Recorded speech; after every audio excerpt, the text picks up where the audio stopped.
Hello, I'm Lucy. I'm a fine art beader and I paint with beads. So this is Beading for Beginners, and today's video is going to be all about square stitch. Now, square stitch gives you a piece of work that looks like this. The beads are arranged in a square array, and it's one of the simplest for a beginner to learn and to remember as well. It also creates a work that is very durable, very robust, because as you'll find, the thread is actually passed through each of these beads at least 5 times. And of course that means you use up an awful lot of thread in the process. So in terms of needles, you will probably need a needle as long as possible, a bead needle that's as long as possible, because you are going to pass your needle the entire length, or the entire width I should say, of your piece of work and back again.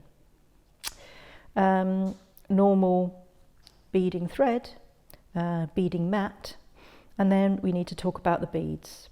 So I would normally be using a size 11 cylinder bead. You can of course use round seed beads, but cylinders are really good for this. For the demonstration, I'm actually going to be using large cylinders, which are size 8s. They're called double delicas. It will just make it a little bit easier for you to see, although it makes it a little bit more awkward for me because they've got rather large holes and they do flop about a bit, but it will make it easier for you to see where the thread is going. Now I'm going to use 3 colours, and the reason being I want you to be able to see that I'm going from left to right and then right to left and so on. So red, green and blue are the colours that I'm going to be using to make life easy.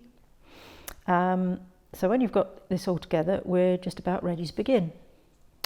So get your thread, and I would normally take about 2 arm lengths for beading, but as it's a square stitch, I will take probably 3 arm lengths from the reel. But for my demonstration purposes, I'm just going to take 1 arm length because it will just make life easier for me on camera. So you've cut your piece of thread and you need to condition it a little bit with a few tugs. It shouldn't take too long with a good quality thread like 1G or Nymo, and so there you have it. It's pulled out. Okay, thread your needle. Okay, this is where I get all nervous, and there we go, you threaded the needle. If you don't know how to do any of these, take a look at my other tutorials. So you need to really put on either a bead stop or use a bead to stop the end. That prevents all your beads falling off the end. So what I'm going to do is I'm going to take 1 different coloured bead to the one I'm going to start with. I'm going to take a green bead for this purposes. And the way you make a stop bead is you put your thread through, you sew through again, making sure not to have sewn through the thread. Okay, and the way you can test for that is to just pull that bead along and see if it moves, and pull it back again. And so as it moves, it means I can take this off at the end. If you've sewn through it, you won't get it off, and that could spell disaster. Okay, so I'm going to do 5 columns of each of these colours of beads. 5 reds, 5 greens, 5 blues. And there are 2 ways of starting off your square stitch. Now the first method, method 1, I'm going to call it, is really the easiest one to remember, but probably the fiddliest to start with. So first of all, I'm going to just thread on 5 reds and then 5 greens onto the thread.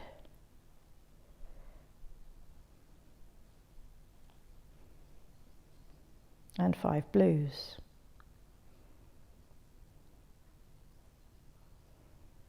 Okay, let them drop to the end. And this is where you have to be a little bit careful, because what we're going to do now, that was your first row, and we're going to work our way back again from blue to red. Okay, so I'm going to pick up 1 blue, And then what I'm going to do is I'm going to sew into that first blue one and then back through that one that I've just added. And if you have to just position it all a little bit. It's a bit fingers and thumbs at this stage, but what it will give you is a bead that's going to sit on top of the other bead and be going all on the way back. Okay, so you pick up your next blue and you go into the next blue on the first row and then back through the bead that you have added, and you begin to work your way all the way along with adding these beads. With small beads it's quite a fiddle. With these bigger beads it's a little bit easier. The one piece of advice I would give to you, well, there's a couple coming to mind, if you're new to all of this. If this is the first time you've done a square stitch like this, one of the temptations is to make this first row really tight.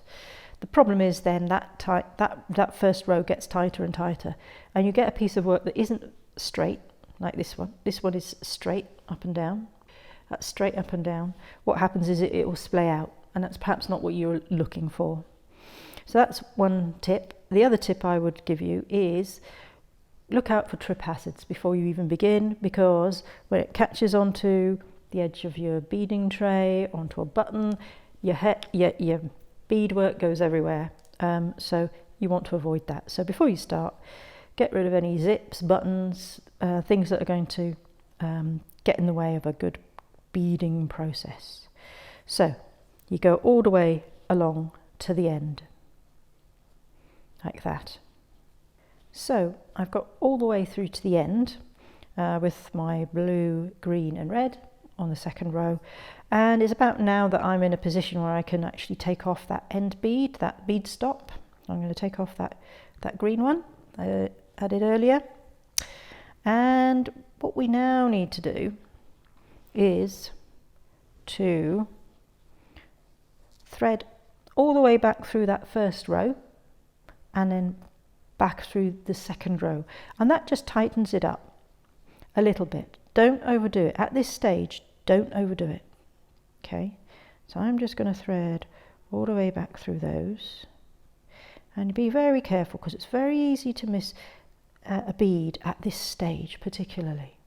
Keep it straight, and this is why you want a long needle in there. So that's the first row I've gone back through, and now this next one I've gone back through. Being very careful not to miss any. Make sure that is right. Okay, I think that's right. Otherwise, if you miss a bead, you're going to get just flecks of thread sitting on top of the beads. Okay, so that's your first 2 rows done.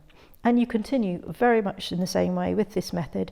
So you add the beads, go backwards and forwards, add the beads, go backwards and forwards, just like that. Now, for method 2, you don't really need a bead stop for this one, but I'm going to put one on anyway. So I'm just going to do that, get it ready, just in case. It's always helpful. Check that it runs along. Yep, give myself enough of an end to finish off. And so what you're going to do here is you're going to add 2 beads at the same time, rather than 1 row and then a second row. So this is just the starting off position for the first 2 rows. So if we take 2 beads onto the thread and we just go back through that first bead that you put on, you want to sort of position them so that they're similarly placed as in the method 1. So they're sitting side by side. Okay. Then we take another 2 beads, thread back through the top one, and this is why it sounds more complicated, but it is much easier to do, and then back through that first bottom one and the bottom one that you've just added.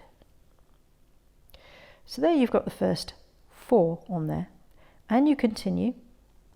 So here's another 2, but you just go into that first one on the top, into the first one on the bottom, well, the first one back, it's hard to explain.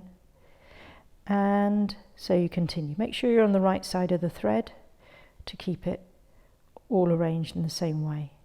And there is a nap to square stitch, so always try to keep your threads consistent all the way through. Stop your thread from going to the back or to the front inconsistently.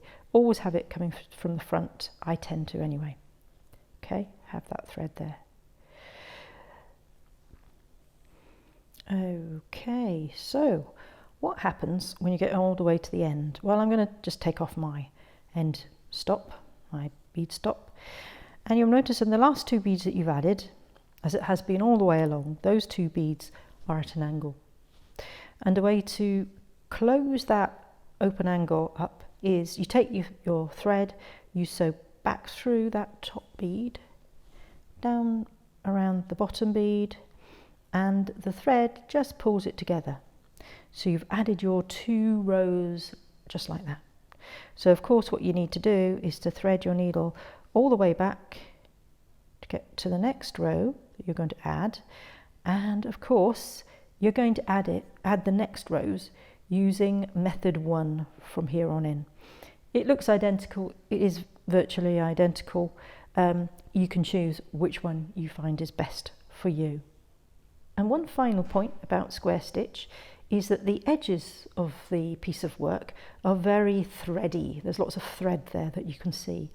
So sometimes when I'm using blocks of colour, I will use a matching thread to blend in, or sometimes I'll use an embellishment, a picot edge of some description with beads on the edge. So that just tidies it off very nicely. So there you have square stitch. I'm Lucy. I'm a fine art beader and I paint with beads.